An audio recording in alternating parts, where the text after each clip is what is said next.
मलिका अस्पताल में बेड पर लेटे हुए तड़प रही है। वो गर्भवती है। बेड के पास उसका पति रमेश खड़ा है। आह आह रमेश, दर्द से मेरा पेट फटा जा रहा है। थोड़ा सा सह लो मल्लिका, डॉक्टर साहब सब कुछ ठीक कर देंगे। डॉक्टर साहब कुछ टेस्ट करने के बाद रमेश से कहते हैं, देखिए आपकी पत्नी की हालत बहुत खराब है, उन्हें कोई बड़े अस्पताल में ले जाना होगा, नहीं तो बच्चा और माँ दोनों मर सकते हैं। नहीं नहीं, यह मैं नहीं होने दे सकता, लेकिन बड़ा अस्पताल तो बहुत दूर है, देश के दक्षिण भाग ओडिशा में है। हाँ, ट्रेन में तत्काल टिकट करवा लीजिए, 2 दिन में पहुंच जाएंगे। लेकिन रमेश को तत्काल की टिकट नहीं मिली। रमेश ने जनरल का टिकट करवा लिया और अपनी प्रेग्नेंट बीवी को लेकर स्टेशन चला गया। मैं ठीक तो हो जाऊंगी ना, मेरे बच्चे को कुछ होगा तो नहीं? नहीं मल्लिका, डॉक्टर साहब ने कहा है कि अस्पताल बहुत बड़ा है, देश भर के लोग वहाँ इलाज करवाने जाते हैं। लेकिन हमें तो कंफर्म टिकट ही नहीं मिली। मैं इस अवस्था में 2 दिन बिना सोए कैसे जाऊंगी? वही तो चिंता है, लोगों से बात करके देखना पड़ेगा। पास ही में एक मजदूर खड़ा हुआ था। उसने कहा, कोई अपना जगह नहीं छोड़ेगा साहब, ये दुनिया बहुत फालतू हो गया है। खैर मैं भी जा रहा हूँ इस ट्रेन से, कुछ काम हो तो बताना। समय पर ट्रेन स्टेशन पर आ गई। सब लोग जल्दबाजी में ट्रेन में चढ़ गए और ट्रेन चलने लगी।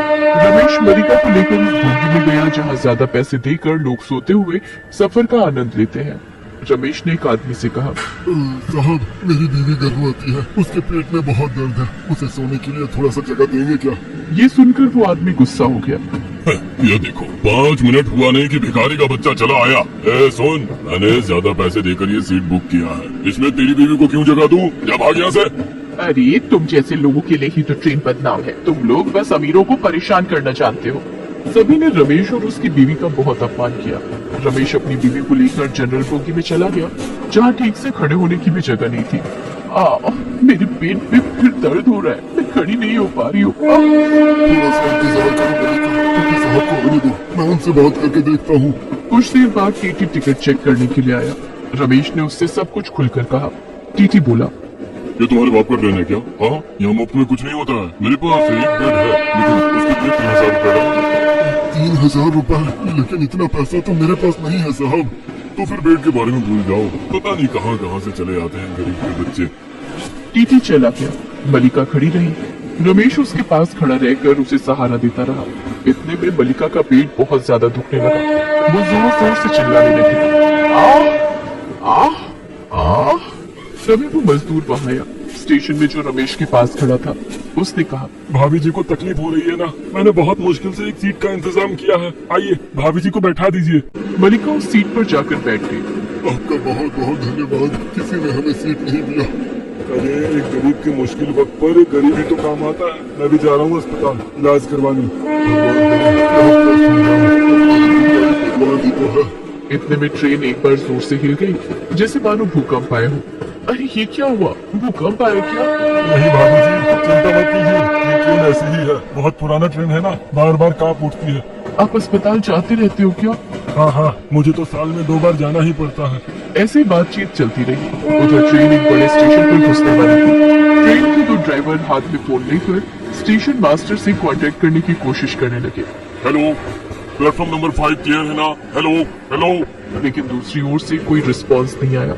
रिस्पांस क्यों नहीं आ रहा है? हेलो हेलो, ट्रेन 2 मिनट में 5 नंबर प्लेटफॉर्म पर घुस जाएगी, लाइन क्लियर है ना? हेलो। लेकिन लाइन में कुछ खराबी के कारण स्टेशन मास्टर के पास ये संदेश पहुंच नहीं पाया। उधर 5 नंबर प्लेटफॉर्म के आगे एक मालगाड़ी खड़ी हुई थी। मालगाड़ी के ड्राइवर को भी कुछ संदेश नहीं मिला और लाइन में कुछ गड़बड़ी के कारण सिग्नल ग्रीन हो गया। इस यात्री भरी ट्रेन के ड्राइवर्स ने ग्रीन सिग्नल दिखा। सिग्नल तो हरा है, चलो प्लेटफॉर्म पर ट्रेन घुसा देते हैं। ड्राइवर ने ट्रेन को 5 नंबर प्लेटफॉर्म की ओर मोड़ दिया। उधर सभी यात्री आराम से सो रहे थे। कोई अखबार पढ़ रहा था तो कोई खाने खा रहा था। मलिका को बहुत जोर से टॉयलेट आई। मुझे बाथरूम जाना है, ये बोलकर मलिका उठ गई और बाथरूम में घुस गई। तभी ट्रेन के ड्राइवर ने सामने मालगाड़ी को देखा। अरे बाप रे, सामने मालगाड़ी है, ब्रेक मारो ब्रेक मारो। ड्राइवर ने ब्रेक तो मारा, लेकिन ट्रेन की रफ्तार बहुत ज्यादा थी। ब्रेक मारकर भी कोई फायदा नहीं हुआ। इस ट्रेन ने मालगाड़ी को धक्का मार दिया और पूरी की पूरी ट्रेन पलट गई। मलिका बाथरूम में थी। बाथरूम टूट गया और वो बाथरूम से एक झटके में पास ही के एक खेत में गिर गई।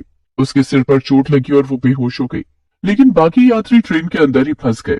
कोई ट्रेन के नीचे दबकर मर गया, किसी का हाथ शरीर से अलग हो गया तो किसी का पैर। सभी दर्द के मारे तड़पने लगे। बचाओ हमें बचाओ। हाँ।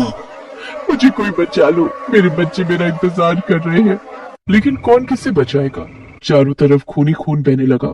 चारों ओर से रोने और चीखने चिल्लाने की आवाज आने लगी। दोनों ड्राइवर तो वहीं पर मर गए। रमेश का एक हाथ शरीर से अलग हो गया। उसने आसपास देखा तो वो मजदूर मरा पड़ा था। रमेश को रोना आ गया। आपने हमारी कितनी मदद की और ये क्या हुआ आपको? मल्लिका, मल्लिका कहाँ है? रमेश ठीक से खड़ा नहीं हो पाया, लेकिन किसी भी तरह एक हाथ की मदद से वो ट्रेन से बाहर आया। वो मल्लिका को ढूंढने लगा। मल्लिका, मल्लिका, कहाँ हो तुम? मुझे आवाज दो, मल्लिका। रमेश की चीख किसी ने नहीं सुनी। उसने देखा चारों ओर लोग चीख रहे हैं, चिल्ला रहे हैं। इतने में रमेश ने देखा एक आदमी ट्रेन के अंदर से उसकी ओर हाथ बढ़ाए हुए उसे पुकार रहा है। मुझे बचाओ, मुझे खींचो, मुझे बचाओ। ये वही आदमी है जिसने मल्लिका को जगह नहीं दी थी, जिसने रमेश का अपमान करके भगा दिया था। लेकिन रमेश इंसान था, उसके पास दिल था।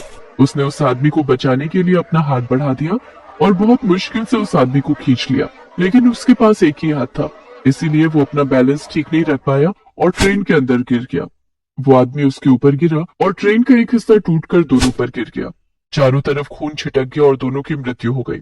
इतने में वहां न्यूज वाले आ गए, सुरक्षा दल भी आ गया। लेकिन ये हादसा इतना बड़ा था कि सबके होश उड़ गए। एक के बाद एक लाशें निकलने लगी और सरकार गिनती करती रही। रात से सुबह हो गई। 500 से भी ज्यादा लोगों की मृत्यु हो चुकी थी। इतने में खेत के ऊपर सूरज की रोशनी पड़ी और बेहोश मल्लिका को होश आया। उसके पेट में अचानक से दर्द हुआ। वो दर्द से तड़पने लगी और खेत में ही उसकी डिलीवरी हो गई। उसे एक बेटा हुआ। बेटा, मेरा बच्चा। लेकिन ये क्या हुआ? चारों तरफ इतना हंगामा क्यों है? अपने बेटे को गोद में लेकर मल्लिका ट्रेन की पटरी पर आई और ये सब देखकर चौंक गई। वो रमेश को ढूंढने लगी। पुलिस के पास जाकर उसने कहा, आपने मेरे पति को देखा है क्या? देखिए, हमारे पास बहुत सारी लाश है, उन सबको देखकर अपने पति को आइडेंटिफाई करो। मल्लिका लाशों के पहाड़ में अपने पति को ढूंढती रही और अंत में उसे रमेश की डेड बॉडी दिखी। मल्लिका रो पड़ी। एक पुलिस वाले ने उसे सहारा दिया। देखो, रो मत, तुम्हारे जैसे बहुतों ने अपने परिवार वालों को खोया है। शुक्र करो कि तुम जिंदा हो और तुम्हारा बच्चा भी ठीक है। मल्लिका ने अपने बेटे के सर पर चुंबन किया। बेटा, तू बिल्कुल अपने बाप पर गया है। जिस दिन इतने सारे लोगों की जान गई, उस दिन दुनिया में एक नई जान आई। शायद यही है जीवन का सार, यही है जीवन का मतलब। हम सभी को एक ना एक दिन तो जाना ही है, लेकिन मृत्यु इतनी भयानक होती है, ये किसको पता था। जिंदगी 2 पल की है दोस्तों, उसे जी भर कर जी लीजिए। पता नहीं कब किसका बुलावा आ जाए।